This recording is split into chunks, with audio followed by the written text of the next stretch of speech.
Let's move on to some other international news because UK police are continuing their search of properties relating to Andrew Mountbatten-Windsor. The former prince was released under investigation yesterday after 11 hours of questioning over alleged misconduct in public office.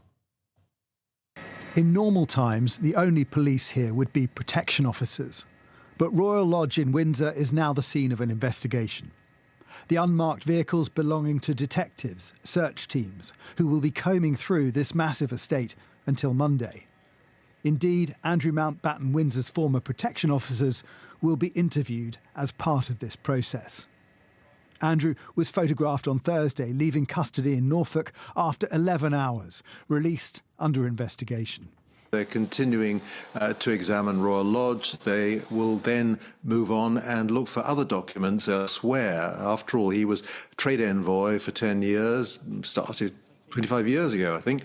And so there's plenty of material in government archives, in government records, perhaps in palace records, that they will want to look through before they can decide whether they have enough evidence.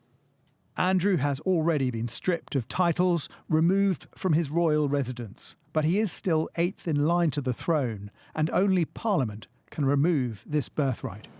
A YouGov poll out today has found that the general public overwhelmingly think that Andrew Mountbatten-Windsor should be removed from the line of succession. 82% say he should, 6% say no, and 12% are undecided. Younger people are slightly more undecided, but the sentiment is fairly equal across the age groups. And in this predominantly royalist town, most agree. Do you think that Andrew Mountbatten-Windsor should continue to be 8th in line to the throne? No. No, I don't think so, no. No. No. Of course not. Absolutely not. Absolutely not. He's had his chance, far too many chances if you ask me. How's this whole kind of thing made you feel about the royal family? Well, look, I don't think it changes our view on the royal family because I think, you know, I love Prince William and Princess Kate. I think they're lovely.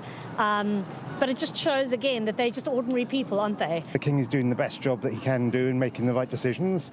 He made decisions pre-Christmas around sort of removing royal titles, and he's now in a position where he's taken the next step in terms of supporting the legal process. There's obviously the voices that, you know, do think that we should abolish it and there's no place for it in modern Britain. So I suppose, you know, this just gives their argument a little bit more weight. Asked about Andrew's right to succession, the Liberal Democrat leader said this. Because there's a police investigation, I think Parliament has to be a little bit careful. We don't want to prejudice that. But there's no doubt that Andrew Mountbatten-Windsor has many questions to answer, and Parliament could well be part of that process. Princess Anne continued with her duties today, visiting a crisp factory in Yorkshire. How do you feel about your brother's arrest? There's no doubt this is the gloomiest crisis to hit the monarchy in decades, and there's unease that Andrew's 10-year role as trade envoy is only now getting proper scrutiny.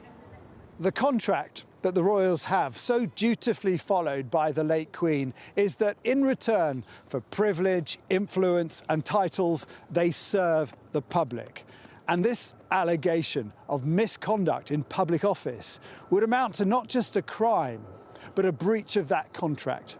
And that's why it strikes at the heart of this institution. Andrew has always denied any accusations of wrongdoing. 9 police forces are involved in the investigation of the various allegations around the former prince. This is very much the beginning of the next phase in this Andrew saga. Jason Farrell, Sky News.